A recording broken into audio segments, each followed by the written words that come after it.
Welcome to the CODEC show, folks, episode number 5. Welcome to the College of DuPage. We're here on the beautiful campus of the College of DuPage here in Glen Ellen, Illinois. We are actually celebrating our 50th anniversary of College of DuPage. So everyone give a hand for 50 years. Was anybody here 50 years ago? No. At College of DuPage? No, it was one guy? Okay, over here, yes. So definitely welcome those of you who are watching from behind the camera. Welcome here. We are the College of DuPage Entrepreneurship Club. My name is Peter James. I am an associate professor of business and entrepreneurship here on campus. Glad to be here, very passionate about entrepreneurship. But here, we're really here to expose students as well as audience members and demonstrate that, hey, working for somebody for the rest of your life does not have to be your only option. We also want to introduce them to the entrepreneurial mindset. So without further ado, let's jump right into the format of our show. And what we usually do is we interview a special guest or guests, but we also have a sponsor who's going to be kind of giving themselves telling a little bit about themselves and their business as well. So, without further ado, we have our first guest. We have actually our fifth guest this semester, Tim and Aranio. Welcome, guys. How you guys doing? Thanks for having us. Great. Don't be bashful now. Come on now. Don't be bashful in front of the camera as well. Okay. So I'm not even going to go into a whole lot of detail about what they do for everybody here in the studio audience. I definitely want you guys to ask questions, but I do want to start out by saying Tim, COD grad. Let's give it up for COD grads, folks. Aranio too? No, okay. But Tim is actually finishing up classes at North Central College over in Naperville, but they both have a very unique story, and we're going to have like a little conversation so that they can share it with us also. So, first of all, Tim, welcome. How does it feel to be back here on campus? It feels great. This is definitely some great memories that I have here, and it's a wonderful campus. Me and Aranio were actually just sitting, kind of just taking it all in, and I really had a great time here when I was at COD. So. It's bittersweet, but nostalgia is all around. Aranio, are you at North Central as well? No, I was actually just graduated from DePaul. Oh, yeah. Congratulations! Thank you. Awesome. Yeah. So welcome, guys. So Tim, let me start off with you. Give me your full name. Give us a little background, or maybe what you studied here a little bit, and then kind of take it into where you are today. And I'll ask questions along the way if you don't mind. Sure. Yeah. So I started here in fall of 2012, and I studied business. And after 2 years here, I transferred to North Central College, and I actually just recently finished as well. Congratulations. I studied double majored in accounting and finance, CPA track with a minor in economics. And Aranio actually did the same exact thing, except you're over at DePaul. Yeah. And he's done now too. And, throughout going, with school, we took what we learned and just the passion that we always had with what we wanted to do. With our lives and our future, and during school we took on these additional things, and as soon as school was over with, we were able to take it on full time, and it's really been a lot of fun. So you mentioned some additional things. Give us an idea about at least one or two of them, how you started out. Yeah, sure. Because this is definitely good for our studio audience. And studio audience, if you have questions about some of these additional things, this might be a good opportunity as well. Okay, so.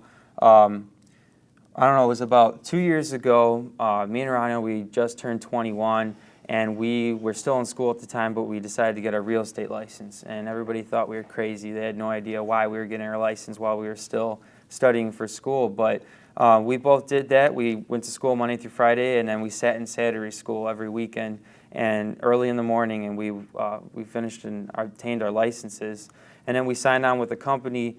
But we wanted to go a step further. We didn't just want to be real estate agents. We wanted to create our own real estate team. So Millennial Realty Group, which some of you guys have seen, and we'll link all of our information down below. But that is our own real estate team, and we work together along with a couple other agents. And that's our own little business in ourselves. Instead of having to just work as one, you work together as a team, and you could build your own name. So interesting. So how did you guys just come up with this idea? Oh, we want to be realtors, Aranio. So we, when we were in high school, where we lived by, there's a truck parking lot there. Okay. And we knew some people that parked there, and these guys, they pay for a parking space. They got big semi trucks and they pay for a parking space, but the owner didn't really take care of it. So we kind of went up to him and we're like, listen, we'll take care of this for you. Just give us a fixed amount that you want, and then we figured that we would charge us a little bit more to make a little bit on the top. You know, I mean, it's nothing crazy. It was nothing crazy, but it was good enough for high school students. Sure. And then we figured out that the trucking industry needs a lot of parking spaces. Right. So we were young. We started hunting down agents, trying to look for agents so they could provide us with more land, industrial land, which is extremely difficult to get and very expensive. And we had some fallbacks, and it was very difficult. So we were talking to this one guy that got his real estate license that's now on track to become a lawyer, and we just decided we were just driving the next day, and we're like, you know what, let's just drive by that place and see what happens. We go by, the guy gives us some details about the classes, And we just signed the papers right there. we just signed the papers Yeah. right there and there and got it done. So that's kind of how we got into real estate. So how long did it take for you to go through the classes to get to take the test to get the license? How long was that? I would say, what was it, 2 months every Saturday? Yeah, I think it was an 8-week course, and Tim was actually 20 and I was 21. Yeah. And so he had to wait to take the test, because you can take the courses before, but you have to be 21 to take the test. Wow. I took it like a couple weeks after, and then Tim had to wait a couple months before he could So I would say it's about a 3-month track. take it. Yeah. Okay. Yeah. Good stuff. Good stuff. So you got your realting license, both of you, at that time, and then next steps. What are you having? Do I partner with an agency, Yes, or do you start your own? Tell us how the process So works. where you have to have your title held, or not title, your license held underneath a company in order to use your license and to be a real estate agent. And so we're with Berkshire Hathaway Home Services, Kona Rubloff in Elmhurst, Illinois, and that's Warren Buffett's company. You guys are here at the Entrepreneurship Club, so you should all know who Warren Buffett is.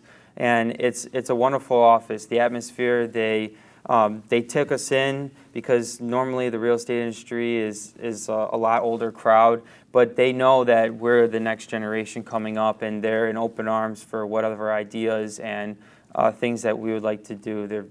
So it's a really. I was actually just driving with Ranyo today, and we were talking about it. How it's funny how everything, the way it just happened, it's just the perfect environment for us, and we've been really enjoying it. And we started just doing real estate and working with clients, but we really wanted to go a step further and have our own thing. So you file with the state to get your own business license, to have like an actual name for your company, and that one is an LLC, I believe. Yeah. The real estate company. I get confused with all the Absolutely, but yeah, that one's an LLC, and then you have to start branding yourself. You have to create the name, you have to create the logo, you have to, we build our own website and everything like that. And today you have the ability to do all of that. You don't need all this money to pay someone to do it for you. You can teach yourself. All the tools are online for you now. Yeah, those of you who've ever been in my entrepreneurship class, I'll say a lot of times how when I was your age, you couldn't do all this stuff. Now you can build your own website, advertise for free, make a name for yourself, and brand yourself better than you ever can in the history of life, or a world as we know it, for that matter, as well. So you guys, for those of you who don't know Warren Buffett is, you need to know who Warren Buffett is for sure. Yeah. But wow, Berkshire Hathaway, that's a pretty good company there. Yeah. Yes, yeah. They make it real nice for us there, Yeah. and we enjoy it a lot. I guess we're just gonna have to throw all the plugs in here real quick before we run out of time. Absolutely. But Yeah, please. so we still do manage that real estate property. Oh, wow. Yeah, tell us about that. Yeah. So with what Aranio was talking about, the semi trucks, they all park there, and that's basically like you're a property manager in the most simplistic terms. So you're technically like leasing out the property, and then you're have tenants basically who are leasing out individual spaces. Yeah. And then shifting into that, there's a story for everything. We also own and operate a freight logistics company. So how did you figure out to do that? Because of Yes. being affiliated Yeah. with the trucks so and if you stuff? want to go ahead with that. Yeah, that's exactly it. You just kind of like, as you get into things, Yeah. then you start to realize where you can make money, where you can't make Opportunities. money, opportunities, Yeah. And we're the type of people where if we see a door, we'll go right through it. Right. And we'll go right, we don't care. Sure. Your freight logistics company, is that for residential moves? No. So It's completely on its own. It's completely different. well, he's saying like residential movers. This is actually like transporting pallets of supplies or products for companies like Coca-Cola, Walmart, things like that. Serious money, man. Good question, though. Yeah. We operate in all 48 states because the other two you can't really get to. And Some of and- you will try. Don't yeah. do it. Okay. and that's also fun. It's a headache because you have some pretty expensive assets that you gotta put on somebody else's hands, and they can mess up, and sometimes they don't know what to do, because their profession is to drive, not to be mechanics, and so. But that's where you're like, you gotta be strong, and you gotta pull through, and you gotta find. I mean, a truck can be stuck in North Carolina, and you don't know what to do. You don't know any mechanics out there. You don't know anybody in North Carolina, but you gotta figure out a way. You gotta make it happen because that delivery needs to be made. You can't just hold something. So wait a minute. So let's talk about this scenario really quick. So you got a driver. You send him on a route. You send him down to North Carolina. Okay. He breaks down in Washington D.C. area. Yep. He calls you. He says, "I'm broke down." Yeah. What do you do? You first of all, don't panic. Yeah. It happens. Don't and get it has mad. happened. Don't yell at anybody. Don't. This isn't a panic. scenario. This happens all the time, but What's it's the- part of yeah. it's part of the business. People say, "Isn't it expensive to repair a truck or this and that?" Well, it's just a piece of equipment that helps you operate and run your company, and that's how you have to look at it. Oh. And it's just another obstacle that you have to get through in order to keep moving forward and operate your company. Wow. So yeah, like Aranio was saying, you just have to troubleshoot the issue, find out what's going on. Then we have a GPS on the truck. We can see where it is, and then you have to find a mechanic out in the area and figure out, is the truck drivable to that shop, or does somebody have to come service the truck on the side of the road?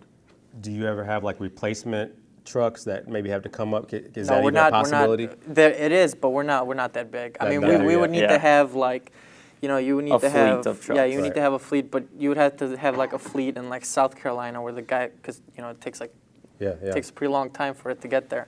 So you got to have different locations for something, and we're nowhere near that. We're fairly new, so. Interesting. Any questions from the studio audience at all about even the realty, or even for that matter, the logistics company as well? Yes, sir. For the realty, do you mainly focus on commercial or residential?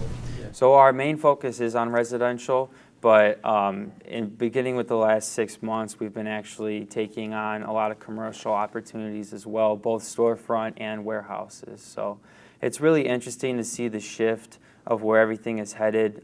There was a lot of people looking for like tenant space and storefront, but because we're all seeing from everything shifting from brick and mortar to online, there's a lot higher demand for having more warehouses for storage. Smaller warehouses, Yeah. because an online business is going to Right. need somewhere to store something, and they might need like a 5,000, 10,000 foot square house Warehouse. warehouse. Sorry, and so that's what we're trying to focus in, and hopefully get some for ourselves too, so we can sign some leases and.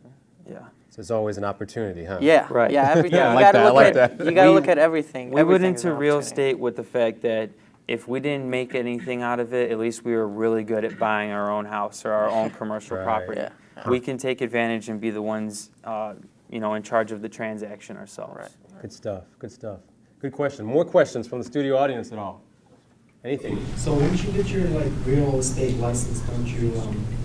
What else could you do? What else can you do with the real estate license from your perspective? What does it open you up to? So it depends how lucrative you want it to be. You can get your license and you can be a property manager. You could be a sole agent and work on your own. You could have your license held by a firm and you're not able to actually go out and help clients. It's just being held, and then that way it won't expire. You could also just have your license to maybe manage apartment complex or something like that. But I would say in more lucrative terms, besides everybody sees the, real estate investor and how they're making all their money, but you have to have money to make investments, to own like rental properties and something like that. That there's baby steps that lead to that.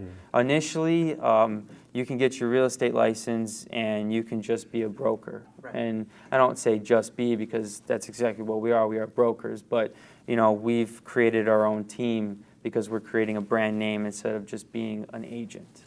So, okay. Explain, I understand it. Explain broker versus realtor versus, just explain the process, because not everybody may understand your role in the whole buying and selling of a home. Yeah, so all these words kind of go hand in hand.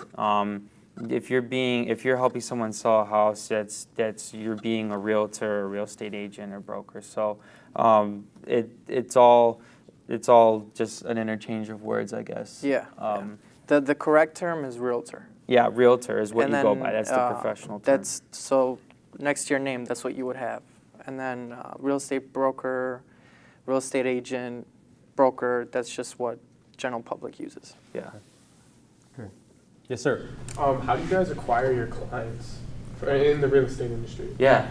So And actually, I want to piggyback on that. Do you have a target market yes. of clients? Yeah. So, good question. Yeah. So first of all, when you do get into any kind of business or you start something up, you do need, it's not just what they say in the textbooks and that's just what you should do. It's true. You do need to target a specific market.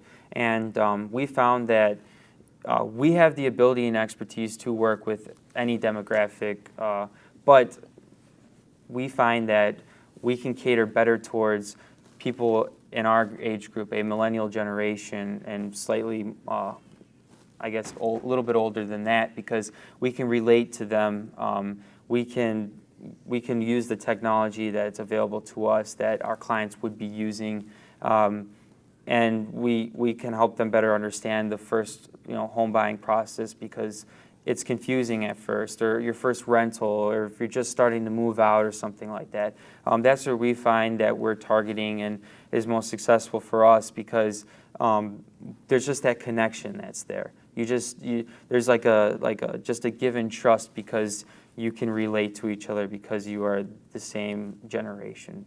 I will say though, it is, especially for us being at this age, it's extremely difficult to get clients. And we've done a pretty good job of doing it, but I mean, I don't know about you guys, we're roughly the same age, not a lot of us have money to buy a $400,000 home, right? Not a lot of us even have the credit. You might have the money, but you still need credit. So it becomes really difficult in that aspect. And then people see a young face, they don't trust it, so you try and grow a beard. But at the end of the day, if you push yourself and you learn and you have great mentors around you, then you'll get where you need to be. And it really is, you got to have a salesman mentality, and you got to go out there. You got to put yourself out there. Yeah. You have to put yourself out there. If you just stay and you don't do anything, you don't go out there, you don't talk to people, you don't communicate, I mean, nobody's going to come to you. It's a big industry. Yeah, and one of so the just biggest. finish up. Sometimes it's just another huge thing is networking. If you were just talking to people and you were telling them that you are in this and this, you're not boasting. It's not egotism. You're just letting them know that you're in this. And you don't want to be like a sleazy salesman with it, but you just kind of say, this is what I do. This is what I like to do. And people remember that, and they'll come to you when they need your service. Yeah. And a lot of it is word of mouth. But we do a lot of social media advertising as well. So it's kind of like a mixed bag. You can't really do blast emails anymore. It doesn't work. People don't understand that, especially in our industry. Sending out mailing letters and stuff like that doesn't work anymore either. But it's just there's a new phase, a new way of doing things now, and we're learning as we go too. We're not by any means saying we're professionals and experts at it, but it's definitely. You have everything available to do those things. Yeah.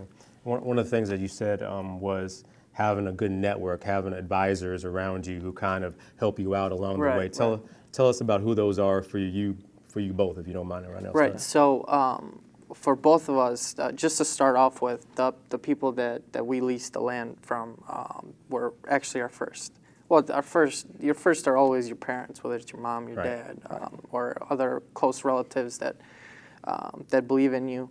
And then after that, it's, you start to meet people, and then some people believe in you. And if you go out there and you talk to people and you let people know what you want to do, but most importantly, you show it to them, because you could talk a big game, but time tells everything. There's going to come a time when you gotta show what you can do, and if you can't do anything, then everybody's going to drop you. So those guys, and then once we got into real estate, then we had people that would just show us the way, that then became our mentors, just because we kind of got close to them. Right. And it's really up to you how you take advantage of the opportunities that come forth to you. You do these, almost mandatory courses and training when you get into industries, or when, for instance, for the real estate, you get into an office. But if you got to take it a step further and build that relationship and that connection, and if they believe in you and they see that something's possible, and that they're a valuable asset to you, you have to build that connection and use it to your advantage. How do you guys like network? How do you network? With people, Where do you go to network? or You have personal. you say yes to a lot of things, and you put yourself out there. That's why we're up here right now. Not only because we enjoy talking with you guys and helping you guys get a path and direction, but just putting yourself out there, and just if you have a passion for it and you love to do it, and you just want to talk about it all the time, it's all you think about, then it just happens. You're just talking with anybody. You can be in an elevator and you just talk to somebody, or you're at a dealership, or you're checking into a hotel or something, and it just comes up. I was in an airplane the other weekend, and I spent the whole flight talking with a pilot about real estate, and he was over in New York, but it's just you just happen to just talk to anybody. You just have to be open to talking to people. And through that networking, opportunities arise that you never know would arise. Right. And that's, you don't do it because of that. It just happens. It's almost, as crazy as it sounds, it's natural. Yeah, it is. I mean, I just recently I had a call from a guy that I had met freshman year at the Paul, that wanted me to work with him at Northwestern Mutual. Now, I wasn't really looking for a job, but he reached out, and I went to meet him, and I told him a little bit about what I was doing and stuff, and we were kind of happy to see each other. But so, you walk into a room, and a lot of times it happens with Tim and I, and we don't mean to be cocky or anything like that, but we walk into a room and we start talking to people, and then people just kind of start, because you start building a group, right? So you're two people. It's also a lot easier because there's two of us, right? So if you walk into a room alone, it's scary. But when there's two of you, it's different, because you kind of fall on each other. And if we walk into a room, there's two of us, we talk to two more people, then us four talk to two more people, and then that's a big enough group to where every other person is just going to come and it's just going to flock around you, And that's what you got to do everywhere you go. And, we go to a lot of company events, 5Ks, just like you guys are doing. There's a 5K corporate challenge. Everywhere you see a door, just go through it. Where is you guys' geographical area as far as your realty company, your group? Yeah, so we work in the northwest suburbs. So Glen Ellen is definitely, we have an office actually down the road over there that we work out of. Our office is located in Elmhurst, right off of York. We have offices everywhere, Naperville, and it's basically anywhere in the northwest suburbs, yeah. Yes, sir. With regards to branding, I'm curious to know what sort of lessons you learned, maybe mistakes you made, and what platforms you had most success with. Yeah, so branding, I guess in term, I hope our branding is not a mistake. That we haven't had any problems with that, except the fact that people who are not familiar with the term millennial, which will be the biggest next word coming up, everyone knows what a baby boomer is, but everyone will know what a millennial is. It might be difficult to pronounce at first, but that is something that's going to be more and more prevalent as the years progress. and that's something that we wanted to brand ourselves with. We haven't. We still love it to this day. To the first day, we were just sitting in the room brainstorming and coming up with names, and it takes a while, and you can't just give up. You just got to think of something that it's meaningful, it makes sense, and you believe in it. You can back you can back it. Go ahead. I was going to say, when it comes to branding, especially when you're in a service industry, you got to be careful with your pricing, right? You create a brand, and that pricing is going to reflect the brand that you have now. When you start out, all you're looking for is to make money, right? So you might say, hey, it's fine if I'm like 20% less than somebody else. But that 20% less is going to hurt you, because then that's what people are going to brand you as. Yeah, You're then the 20% off guy. Yeah. And it might be good now, but if you want to grow your business, you got to be at 100%. You have to be at 100%.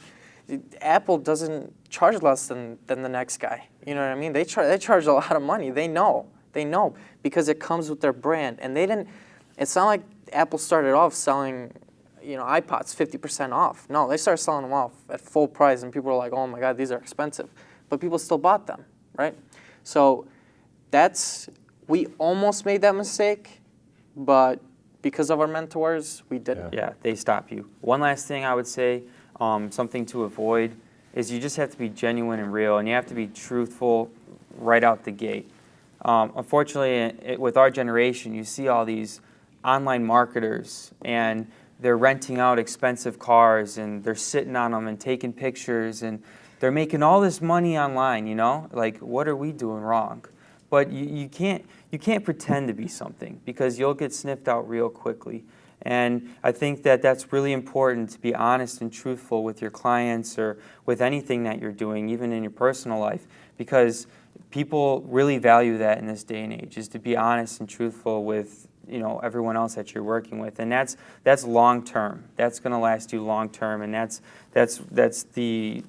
what you see in the future, instead of being very short-minded. Kind of unrelated, but how do you know if one of the social entrepreneurs is like social marketing entrepreneurs is like fake or? I'm just very skeptical, and you can do a lot of, like, if you really want, you could just Google up some of the brands, the companies that are doing it, and a lot of it is pyramid schemes, like pyramid marketing. And I'm not going to go on a tangent on this, because it's really not what we do, and we just kind of let them do their thing and we do our own thing. It's just something that we don't necessarily believe in, and we just don't like that you can take advantage and possibly trick people to make money out of it. That's not how we do our business. The best way to tell, like I said earlier, is time. Time tells all. Yeah. Wait 6 months. Yeah. If they're still hitting you up on Facebook, if they're still posting every day on Facebook, Maybe. wait another 2 months. Yeah. But I mean, it's if not they're our still place. doing it, then it might be real. If It's not our place then- to say who's real and fake, and there might actually be people that are doing it. But if you look at the business model, at the end of the day, it's not something that we're interested in doing. And that's not to say it's maybe not something for someone else, but for us, that's not something that we want to build. All right, so we're going to finish off the programming part of it here. The last question I usually ask all of our guests here. If you were back 4 or 5 years ago, or sitting where these students are here, or just a few years back, and knowing then what you know now, what would you tell your old self, or what would you tell these folks here as well? Ronnie, let's start out with you, man.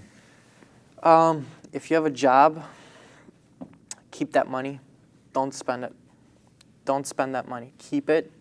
And if you think that you have an idea, put that money into that idea. Yeah.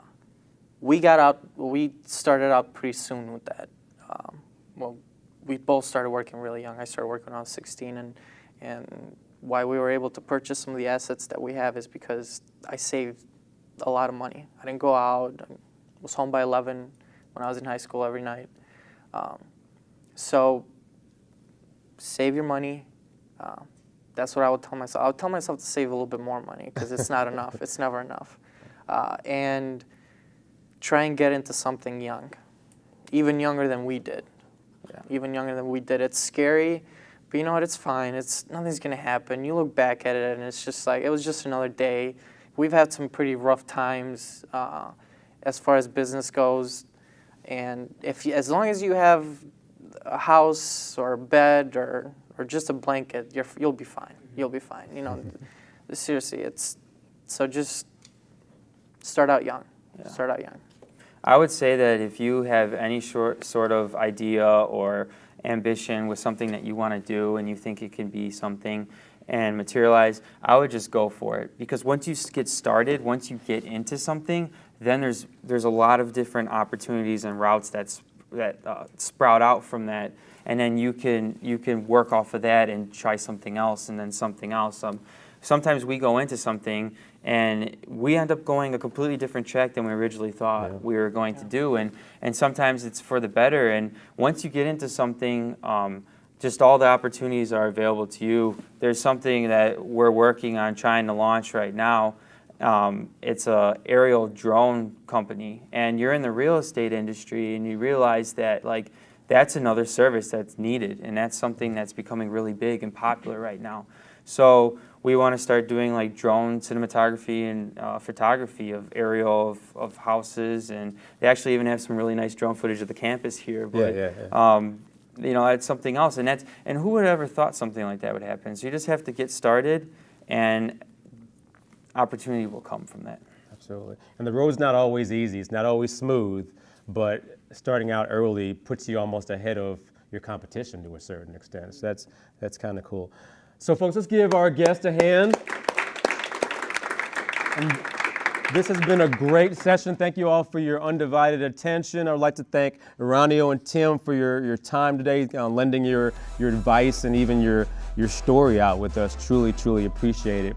And thank you all who are watching here in the studio audience, and then those who are watching behind the camera. Thank you for attending or coming to another episode of the CODEC Show. We look forward to seeing you next time.